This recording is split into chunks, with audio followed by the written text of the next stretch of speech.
Nimbus is our first map in the series. Starting to the top right, we have JJakji. Starting in red here, the Terran player at the top of the map. Up to the top left, we have his opponent. And this is, of course, Impact. Impact yesterday taking down Bunny, so he already played this matchup once this weekend. JJakji, on the other hand, playing a Terran versus Protoss on day 1 in the round of 16 of the Caseking Christmas Cup, taking down the boss toss. I'm Kaldor, with me is Todd, and we're going to have a look at best of 3, number 3 in the round of 8, and trying to find out if it's going to be another Terran or another Zerg player advancing to the round of 8. Semifinals. Would be the first Zerg player actually to reach the semifinals here if he wins it. Impact, that is.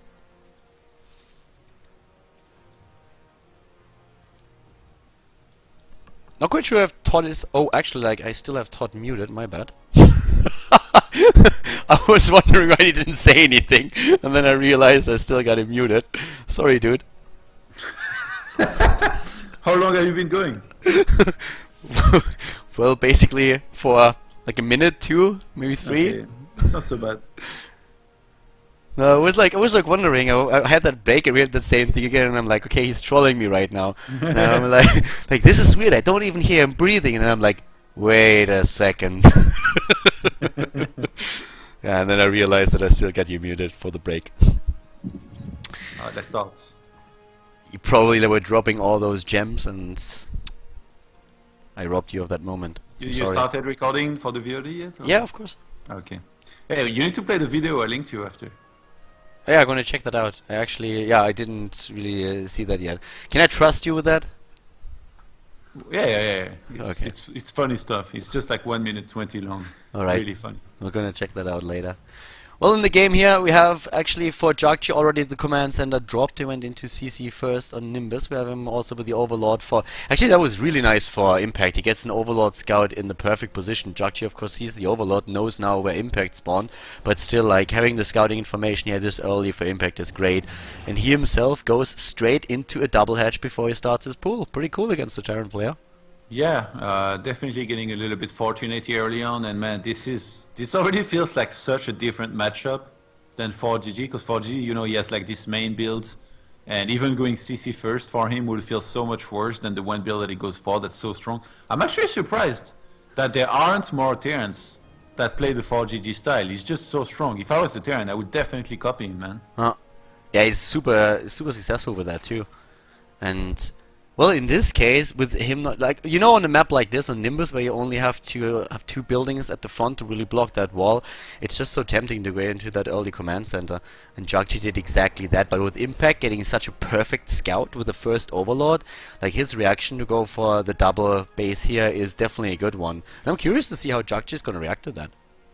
Yeah, JJakji not...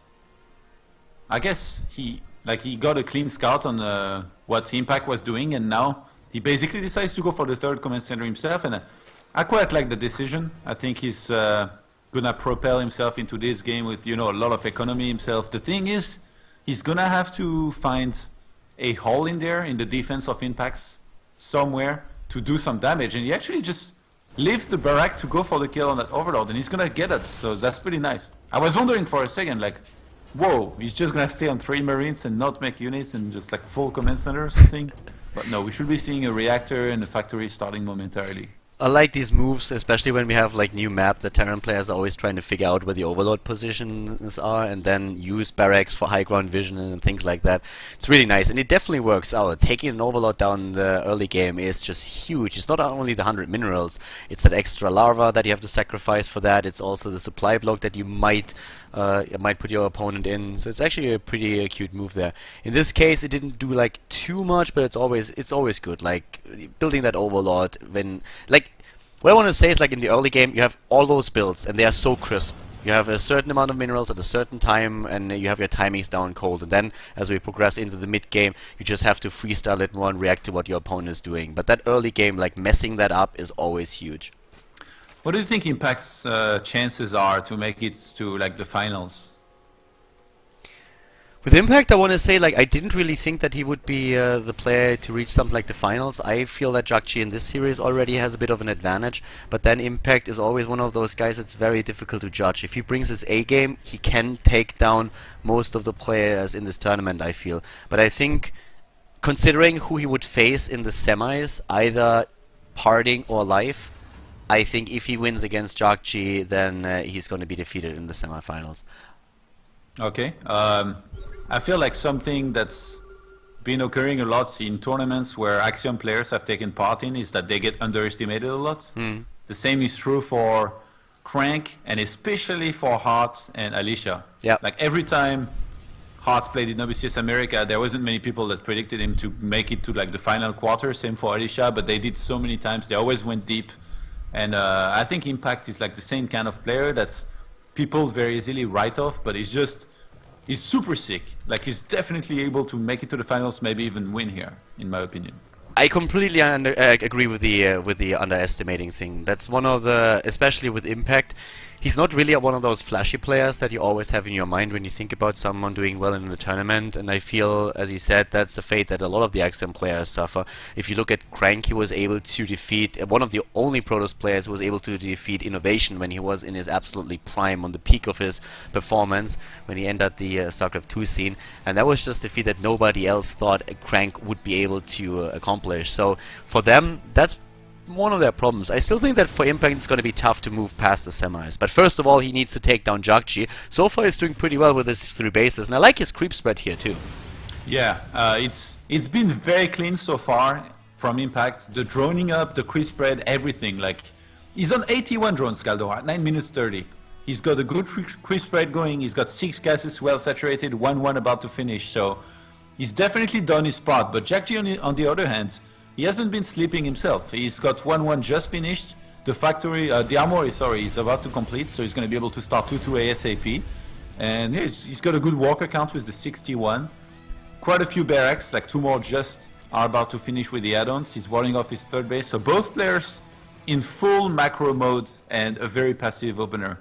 Yeah, and that macro mode means for Impact, macro hatch, 4th base, spy attack, upgrades, the 1-1 started, and he's just like, he's putting everything out there right now, and as long as JJakji doesn't pressure him, Impact is going to continue to do that up to the point where he feels confident moving out. But the Terran player is now starting to apply some pressure in the middle of the map, at least with the Hellions and the Marines that he has. They're trying to force the creep back, and that's just so important as a Terran player to make sure that that Zerg doesn't get that massive map control that creep gives you.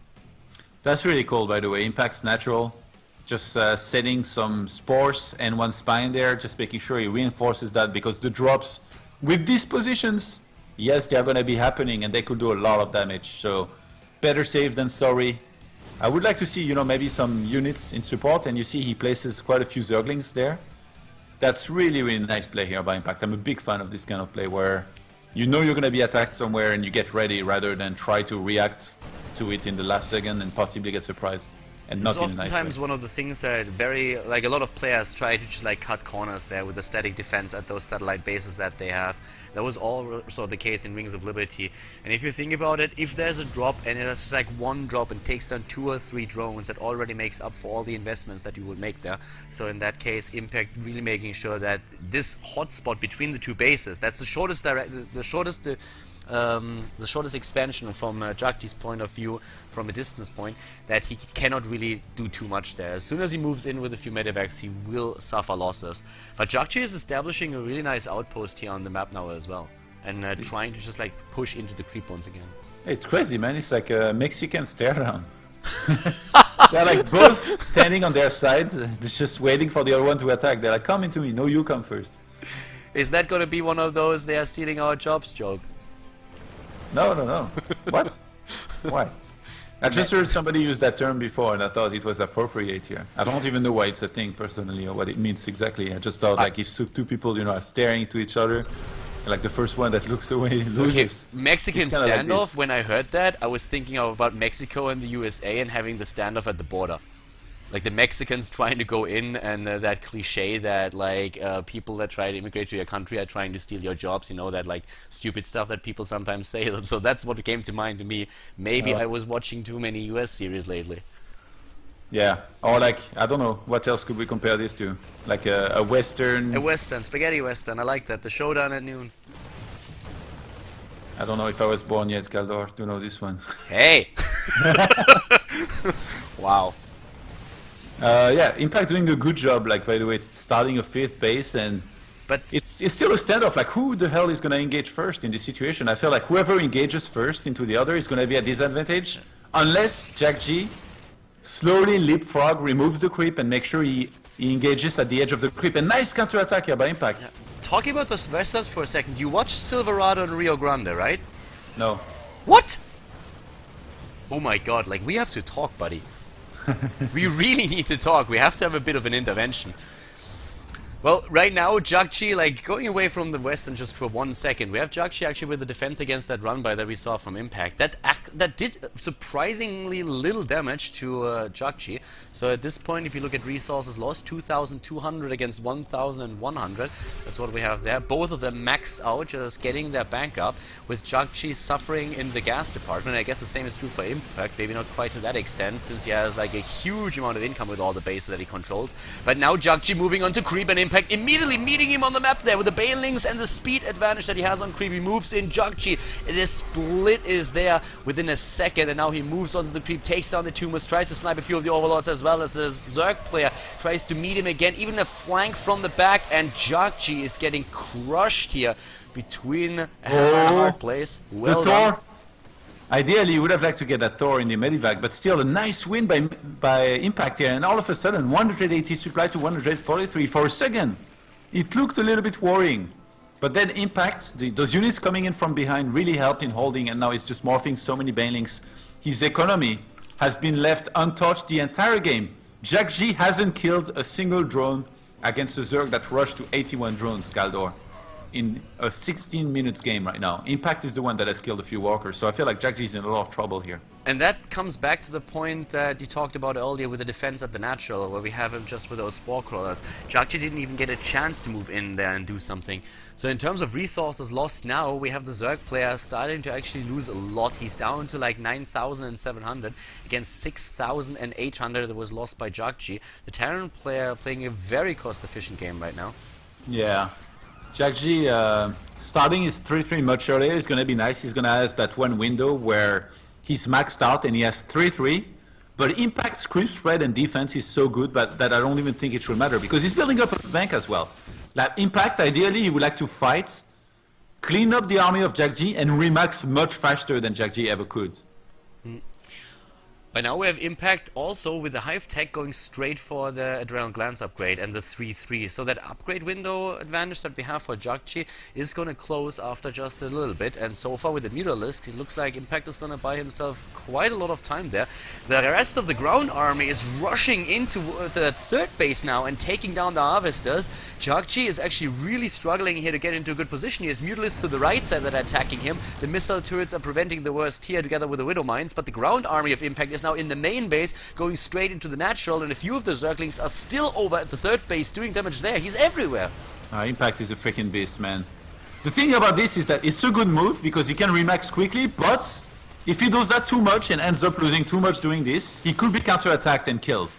The thing is, in this game, he has so much production, so much bank available, that if he keeps up with his injects that he is right now, the way he is right now, he's gonna be okay anyway, because Impact not only can remax very quickly, he can also remake units after losing the initial army very, very quickly. Yeah, and he also takes down quite a lot of buildings there, and apparently JJakji wants to help him. He takes one of his own supply depots down there. Feels maybe a bit sorry that so far Impact didn't kill too many of them. But right now... I was talking about this, you know, JJakji, he identifies that he killed a lot, so he goes for the kill, but there might be too much. Yeah, actually JJakji has still 120 army supply, and he pushes Impact back. Impact is down to 60 army supply. JJakji doesn't have the harvester count anymore, but the mules help him with that. The big army is the bigger problem though. Impact is struggling to defend against it. He still has that massive drone count, 83 drones. His army supply is only half of what JJakji is controlling at this point, and it doesn't really look like Impact is going to be able to push this back. Yeah, this is what I was worried about. Impact, he killed a lot of the workers of JJakji, but JJakji replaced that with army units, and he had too much then. He had so much more army supply in these fights. Yeah. JJakji takes it. Straight away about this. The counter-attack here from JJakji takes it, and Impact, after it looked initially pretty decent for him, but then without the Banelings in his army, he loses there too many drones as well. So the GG as JJakji takes game number 1 and brings us into a 1-0 lead for the Terran player in this quarterfinal at the Caseking.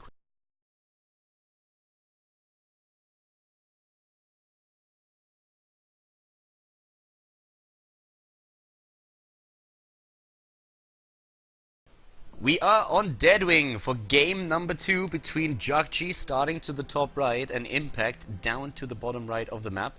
So once again a Terran versus Zerg here in the round of 8 of the Caseking Christmas Cup.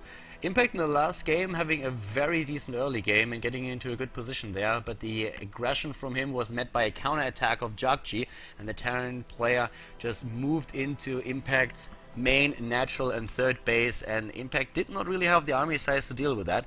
So the first game goes to JJakji. He takes the lead in the best of 3 series and is only one map win away from doubling his prize money at the tournament and advancing to the semi-final.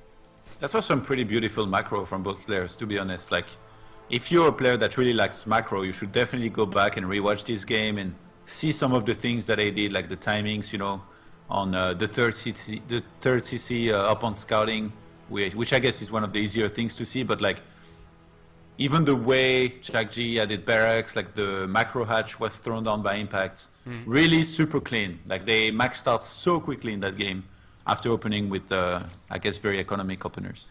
And talking about the opening, JJakji this time does not go for an early command center, instead he throws down the gas right away. But on a pretty big map, like Deadwing is pretty huge, so right now he wants to get scouting information out compared to what we saw on Nimbus, where he got that pocket expand first before he did anything else. So that is also going to affect, of course, what Impact does, because Impact did not get that perfect scout of this time. He actually sent one overlord cross-map. That will also help him to see what's happening in the middle of the map, but it's highly unlikely that we're going to see him go into a double hatch before pool. And there is the spawning pool after hatch number 1. Doesn't want to play this risky when he doesn't know what his opponent is up to. It's actually, I guess, like he sends the first one cross map, because if he doesn't, then he banks everything that he has on being able to scout JJakji first position in the vertical one. Whereas now, he will get at both bases around the same time. He will be able to know what's up no matter what and save his overlord most likely. So that's pretty cool to see something like that out of Impact, who I think on this map, if he plays the same way, we could see a similar game, as in, you know, they're gonna do the standoff, the cowboy western where they sit back a little bit, but he's gonna have to make sure he doesn't overextend the same way he did in the previous game with any sort of counter attack. Do you have a pen? No. Why? You have no pen around? Can you open the notepad? Why? You have to write down that you need to watch Rio Grande, and yeah, that first of all. You can remind me later, man. And Silverado. Write down Silverado. It's important. I'm working at your education here. You watched Shawshank Redemption, right? Yes. Oh, thank God. Like, for a second I thought you were about to say no. Or did you just say yes so I stop? No, I watched it. Okay. Yeah, somebody referenced it actually recently in a cast. And then he understood that he referenced it in the wrong way. He was like, he can't escape in the Shawshank Redemption. And then he was like, oh no, actually he escapes in that movie. Oh my God, like, ah! Who was it? I can't remember. You should have slapped that person. Autosis, I think. You should have slapped that person right away, like, oh God. I can't even, like, count how many times I watched that movie. But yeah, watch Silverado and watch Rio Grande, it's worth it. Back to StarCraft now, but Todd, you have to promise me that. Okay, yeah, sure. I'm worried for you. The speed upgrade is on the way, boys. So down to the bottom right, Impact has now started in the spawning pool with the gas that he mined. He will be able to just like push Hellions back in the early game. That Reaper, that nasty Reaper, with 2 kills actually. Got only 2 Zerglings, but still.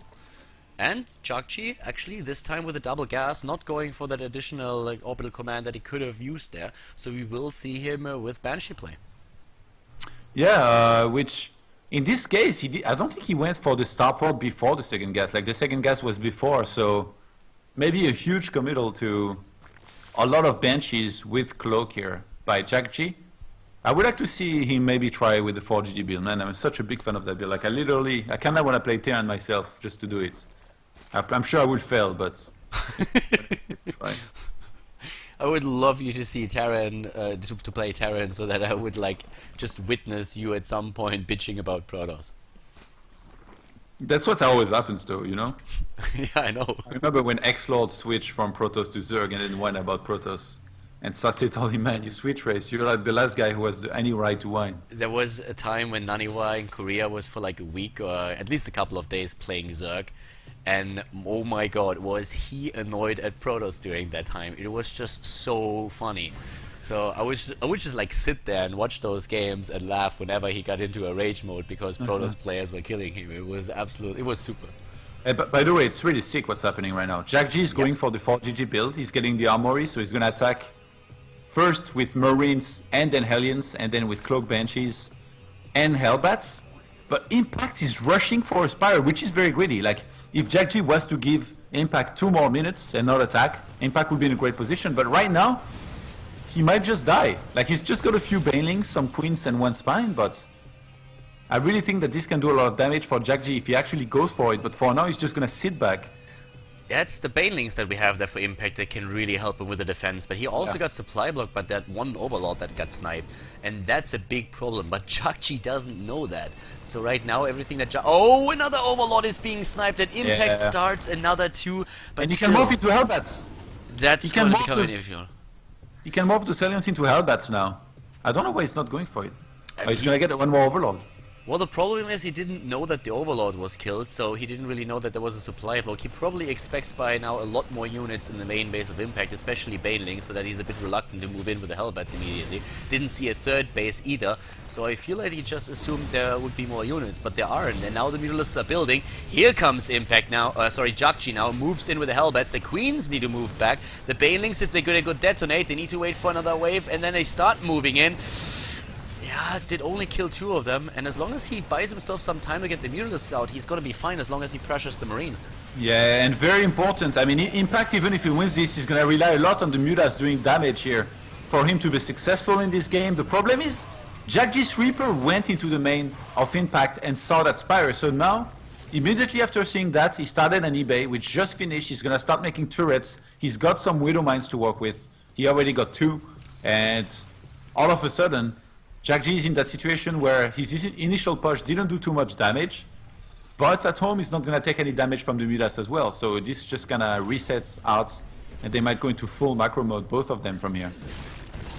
Oh, the double Widow Mine with a hit against the Mutalisks. He gets one of them, but now the Vikings move in and he just sacrifices them. He's gonna lose every single Mutalisk if he keeps that up. He's trying to move back for a second, but he lost way too much. I actually like the situation that Impact was in after the defense. He pressured the Marines at the beginning, did a good job with that, then was like turning things around with sniping the Medivac and also the Hellbats. Maybe back in the main base of JJakji he can't do too much, but he lost way too many Mutalisks there. He lost 5 Mutalisks now already, and especially the initial one are so important to just keep the Terran player low and try to prevent that third base for as long as possible.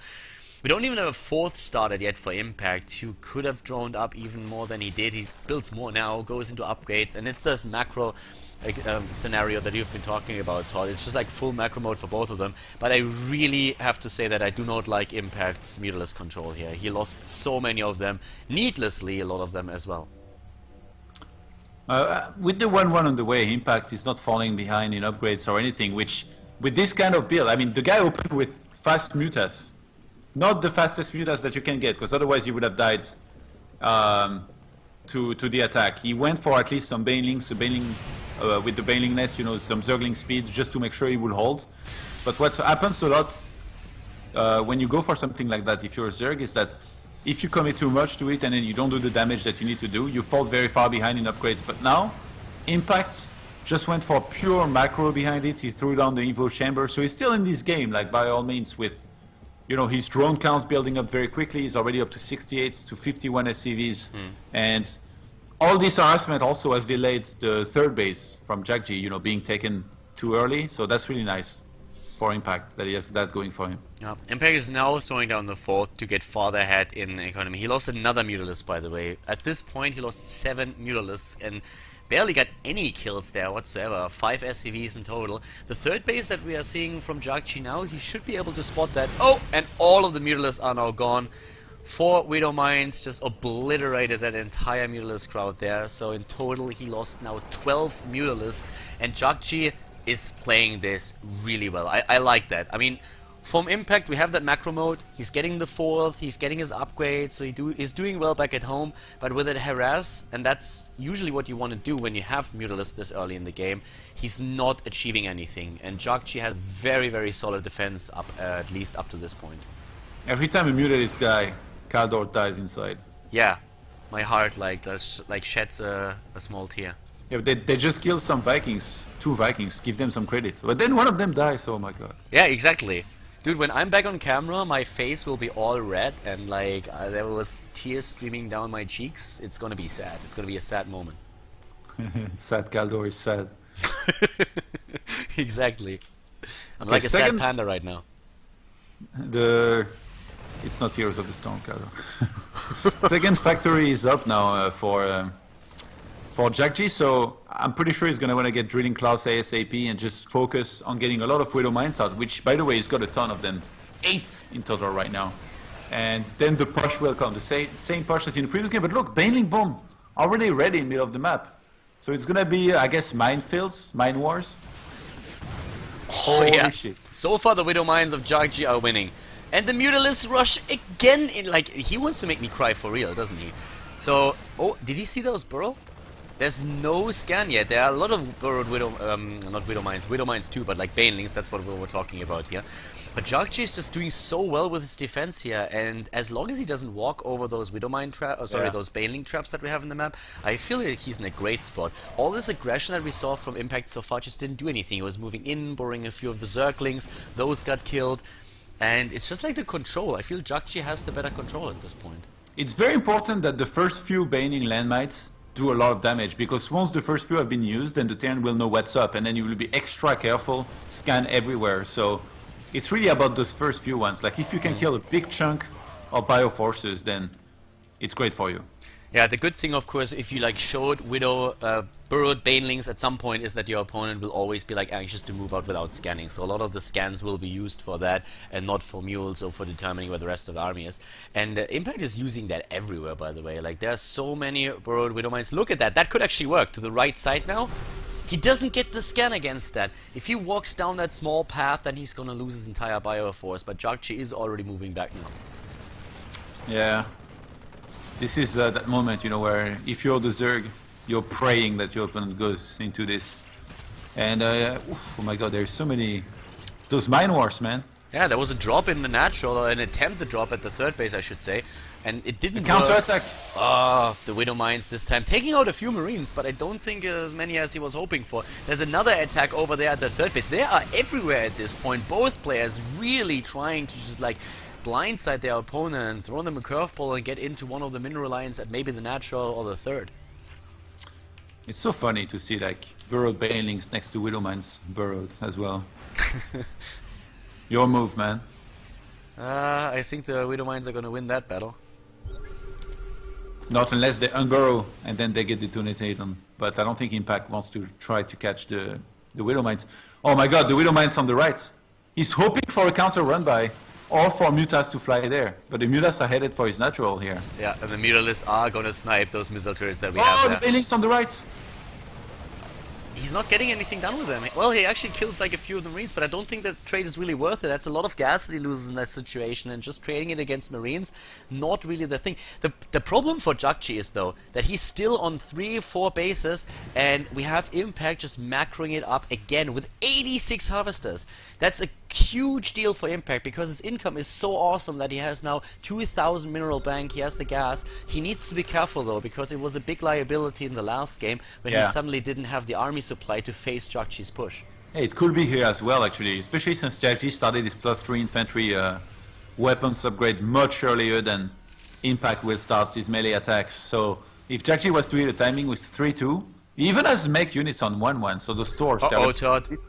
The Mutaliscs... Nah, the Widow Mines are gone already. Doesn't have the Widow Mines in position anymore. There's actually not that many turrets on the bases, so they could fly in there and try and do some damage. Yeah, if you look at the upgrades, they have only the attack upgrades, so they could really go for the snipes here pretty easily. They can burst them down in just a second, and that's exactly what they do. Kind of one-shotting the missile turrets, but there are too many Marines for the Mutaliscs to really do enough damage. And Impact is again expanding. Bottom left, 2 more bases. Like, he's expanding all over the map. Yeah, he wants to make sure he keeps up with that macro. His mines, his bases are gonna be, I guess, mined out soon. Some of them, at least the main, you know, is getting very close to that. Impact has such a big bank, but again, you know, JJakji is gonna rely entirely on the fact that he knows that Impact has a lot of workers, and in terms of army supply, it's already showing a little bit. 130 for JJakji to 116 for Impact. And here we go. Yes. Even before he hits +3 infantry weapons, JJakji is moving out. Yeah, JJakji is moving onto the creep now, using the scans to take down the creep tumors and pushing that back. Here comes that Baneling assault on the other hand. 60 Banelings moving in and quickly dropping down to 40. He loses a lot, especially against the Widow Mines that were set up to the right side, the bottom right that is. We have 2 Marauders still in the main base doing some damage. The Queen's apparently trying to intercept the medevac that is already dead. And Impact is definitely pressured by this, but he has that bank. We've been talking about it, and he can use that. With this many harvesters, it's still 78 against 69. So we have to also mention that JJakji is starting to get the same amount of harvesters, so even when they both max out, his army supply isn't going to be this huge compared to what we're going to see for the Zerg player.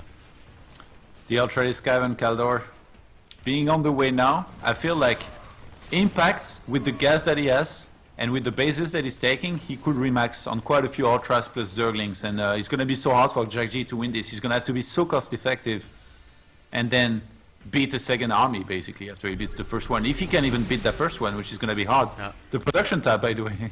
Yeah, all those upgrades. +3/+3, Chitinous Plating, Adrenal Glands, a 3rd attack upgrade for the Mutalisks.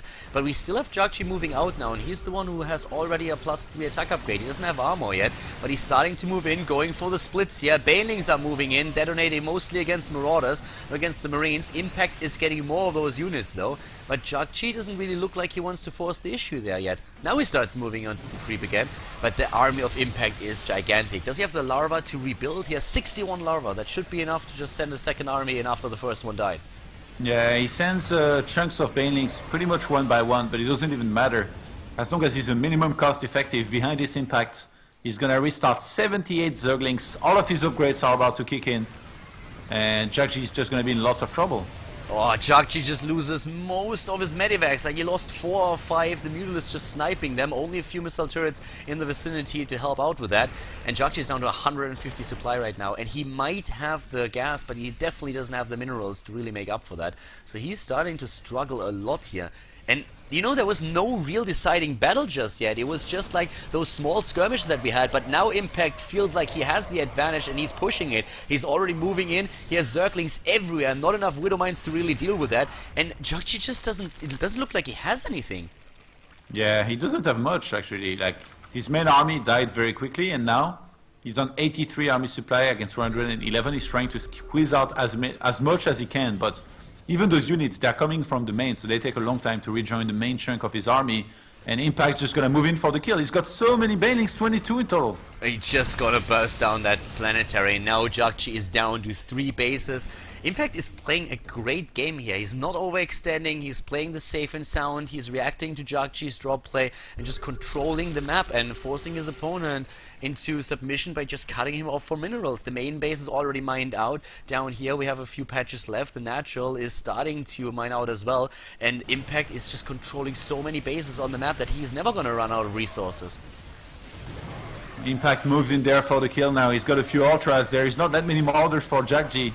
And yeah, it's just gonna be it. This is, I feel like, what should have happened in the previous game had Impact not overextended and JJakji gone for the perfect counterattack. And this time he definitely didn't overextend. He was just like buying his time, and now we have him with the victory in game number 2. Impact takes it against JJakji in the best of 3 series and forces that 3rd map. So we still have a chance of the first Zerg player to advance to the semifinals. Now JJakji needs to try and come back into this one more map, and this map is going to decide whether we have Impact or JJakji advance to the semifinals of the Caseking Christmas Cup.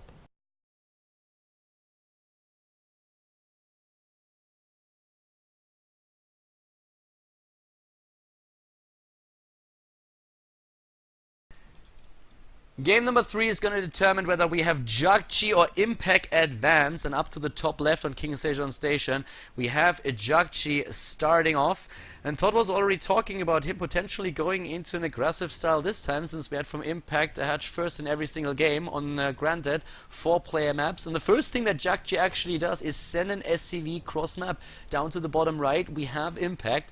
The players played 2 4-player maps so far, Nimbus and Nightwing. Now we're having the first 2-player map. King Sejong Station, and JJakji is going for the aggression. He wants to go It's gonna be the 8-8, man. The 8-8, yeah. Like I mean, with this timing, he's gonna go for the barracks at 8, gonna drop the refinery as well, going for the Reapers most likely. But JJakji definitely having the balls of steels and not being afraid to put them on the table here. In People the in the third map, chat are gonna go crazy, man. excuse me. People in the chat are gonna go crazy. They love to spam stuff with 8. Like, great bait, mate. I rate 8. Well, they have the opportunity to do that right now because JJakji is not afraid of doing something like that in game number 3. And Impact, oh my god, is Impact actually gonna scout that with the Overlord that he sent to the top? Is he? Yeah, I think he will. It's like gonna right be now, close. like he might be able to see it. But I mean, oh, he goes pull first as well. He knows to mix it up in this game, not to play it risky and to play it with a hat first. God, this is horrible for JJakji. Oh, It's scouted. It's scouted and he moves back. He knows exactly what's going on. He didn't reveal that he saw it as well, so there is not even a chance for JJakji to basically already be in a state of mind of being like, you know what, I'm just going to get 1 or 2 Reaper and then I'm going to go into macro behind this. Right now, JJakji is fully invested in this. Oh god, like that's horrible for JJakji. Impact is in a great spot. He builds his expansion now. He knows what's coming. He's just going to make sure that he has enough larva available for Zerglings. He's going to build those queens. He's even going for the gas already. Sends the Overlord cross map, and this I have no idea how JJakji is going to be able to handle that. I mean, Impact has all the information, and he has kind of the best build that he could go for in this case. This is bad news here for JJakji. I really don't know if he's going to be able to achieve really anything here. His links are going to be out quickly. There's going to be a queen following this up. He's going to should get completely shut down, and then behind this, you have an Impact who's going to be able to drone up as much as he wants to. And now he sees what's going on. Already about this, like, how many Reapers does he quit at, and what's the follow-up? Like, he has to go for a command center, obviously, back at home. Maybe a factory after that, but like his economy is so much. He has 8 SCVs, many minerals. Yeah. Wow, so we have him right now with 4 kills on the Reaper. The first Reaper is there. He saw, of course, with the initial Reaper what's happening. The second Reaper is now joining the first one. We have a third on the way. He sends an SCV down that is spotted by the Overlord. And, well, Impact is seeing everything here. The factory is being built. So he's going for the factory behind this. The natural is now done for Impact. Gives him more larva, gives him access to a second mineral line that he can use for the additional income. The Reapers are starting to make their way up that choke point again. And, well, is he able to maybe take down a few harvesters? At this point, it doesn't really look likely. One maybe. No, not even that. Yeah. Double not queen. one drone, not one single drone has been killed. Now speed already started for 40 seconds, Galdor. And Impact's going to be able to make a few links, completely shut this down, and across the map, JJakji. He didn't even feel safe enough to start a command center. That's how much trouble he's in. He had to go for a factory first, and since he doesn't have his barrack at home, he cannot even get a reactor before. This is a disaster here for him, that early game. yeah, that's the risk that you run when you go for a build like that, and this time it did just not pay off. We have all those queens out for Impact. That's going to help him with the defense against the Reapers, but that idea has already been abandoned by JJakji. 34 supply for Impact. His harvest account is up to 23 against 18. Now finally the command center being built, once again in plain sight of the Overlord, who knows exactly what's going on here. The Overlord knows everything, and without the barracks being back at home, he doesn't even have to be afraid of there being any anti-air unit that could take him down, so the vision is definitely real. And I mean, JJakji, what's the follow-up from here? Trying to just play a stable game against someone who's already taking into lair tech completely uncontested? Yeah, I mean, there's not much that he can do other than just try to play it standard, you know, expand, go into bio, but just from behind, and hope for a miracle. Maybe try to reach, you know, a few medivacs, drop here and there, do some damage. But I guess somebody like Impact, who's already sick in a macro game straight up, I just don't see it happen. Like, Impact would have to make some pretty massive mistake, like, to lose this. I mean, Impact doesn't really seem like he's going to make any mistakes here. We have him with a Spinecrawler, even for the defense now. He doesn't build a lot of units, but we have the Baneling Nest still there, so he's keeping his options up. Getting the additional gas, just droning up. He knows that there's very little that JJakji could do to threaten him at this point. The Overlord even went into the main base to double check what's going on there. He sees that there is a single gas, that there is no second base yet for his opponent. The second factory is not being spotted right now, and a Marine is about to come out. Oh, that's actually a big tell. You see where he's placing the Marine? He wanted to send the Overlord the other way, but that's not gonna work. That would be massive. If he could see that, yeah, now he knows. He has it as well.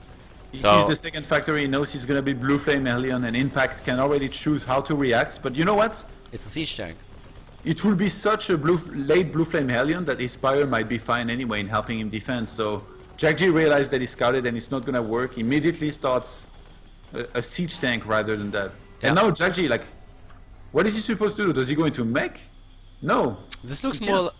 like with him going for a siege tank. It could actually just try to defend here and turtle up. I don't think that is going to be a push at this point. I think he abandoned that idea when that Overlord started scouting the second factory.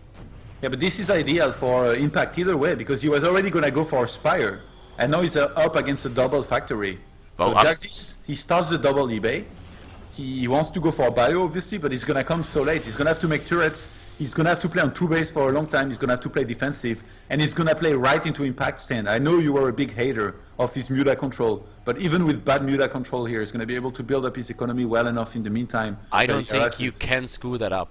Like in the last game, I really have to say that his meter control, if you compare it to the one of players like Jadong or Hyana or whoever, doesn't really matter live, then his meter control was definitely not good. But in this game, it doesn't really matter with how far he's currently ahead. There's very little that can threaten him there. And even if he doesn't engage with the Mutalisk, the only thing that he needs to use them for is just gain the map control, push the Hellions back, make sure that his opponent has a tough time taking a third, and then macro it up behind it. And we just saw on the last map how great his macro game is, especially when he doesn't get threatened too much.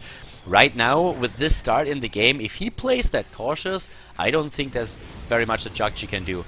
And Yeah. with a double factory, JJakji definitely had other plans than just like turtling it up now, and that's what he is forced to do, and that's great for Impact. So Impact is just now getting his upgrades done. The Mutalisk will allow him to take the map control. He's spreading creep already at his opponent's third base, and I mean the Antia. Let's take a quick look at that. 6 Mutalisks, 5 Mutalisks against 8 Marines at this point.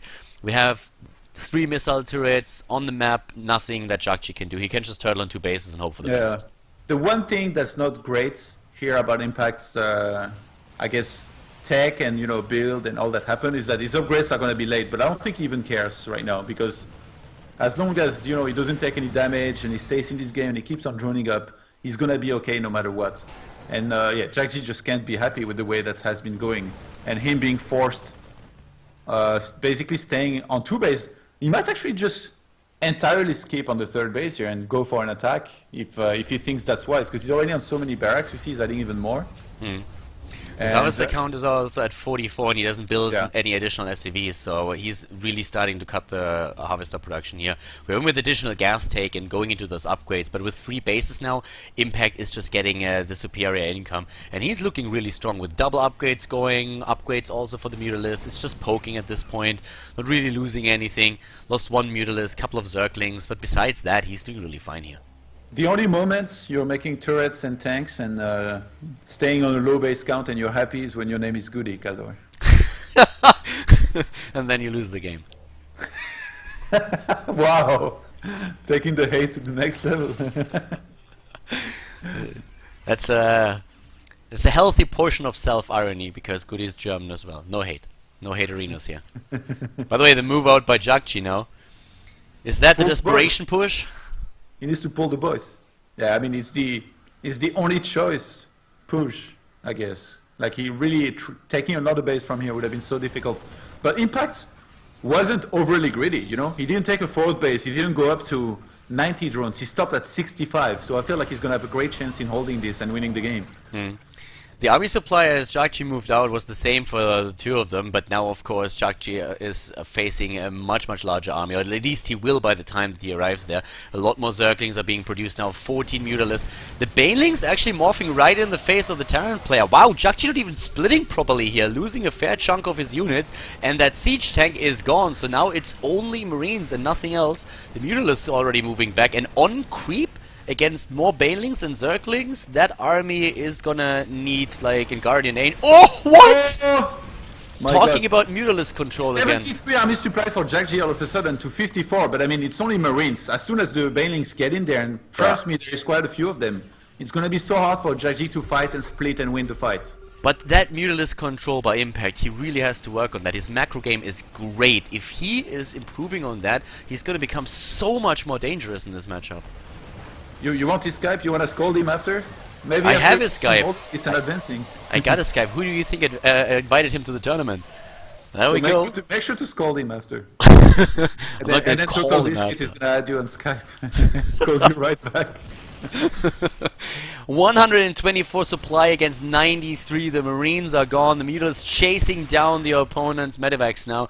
And Impact is, of course, just moving in at this point. 68 army supply for him. Could expand, could take upgrades. He can do whatever he wants right now. He has all the options. He played, especially the second game, an amazing game there with the macro that he had. And now after JJakji won the first map, it looks like Impact is going to be the first Zerg player to advance. Underlining that point again that we've been making earlier, that a lot of the Axiom players are quite underestimated in how they approach that. But I really feel that JJakji just rolling the dice here in the last game, that's probably cost him the map here and also the best of 3.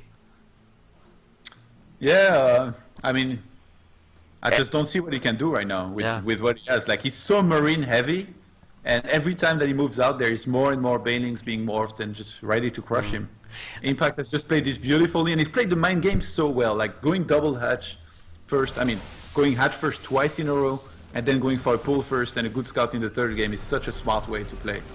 There we go, cancelling on the 4th. JJakji is moving in. He's starting to really run out of, well, should start to run out of the minerals in the main base. Yes, the same is of course also true for his opponent, but the fact still remains that we have more bases for Impact, and the Zerg players moving in right now. The Banelings trying to close the distance to the Marines, taking them on one by one. Impact moving back again. The army supply for JJakji is still better, considering the bad start into the game. JJakji is doing the best thing that he could do there, but he's just being chased off once more. The Mutalists, they're just too many. They threaten the medevacs constantly, and there's the GG as Impact advances to the semi-final, takes down JJakji, winning 2 maps in a row, and that 8-8 opening by the Terran player just not doing him any favors. Good job by Impact, congratulations.